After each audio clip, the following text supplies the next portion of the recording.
Hi అండి. ఈరోజు మా ఇంట్లో స్పెషల్ ఏంటంటే పిల్లలైతే ఇంటికాడ ఉన్నారు కాబట్టి ఏదో ఒకటి చేయమని అయితే అడుగుతూ ఉంటారు కదా. అందుకని చాలా రోజుల నుంచి పెద్ద పాప అయితే గులాబ్ జామ్ అడుగుతుందండి స్వీటు.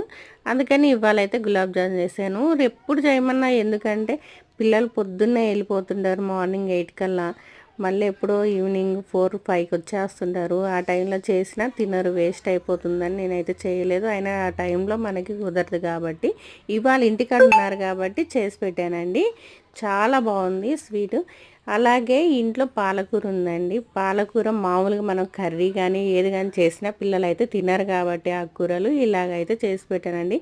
పాలక్ రైస్ నేను ఫస్ట్ టైం చేసినా కూడా చాలా బాగా వచ్చింది. చాలా చాలా బాగుందండి టేస్ట్ కూడా.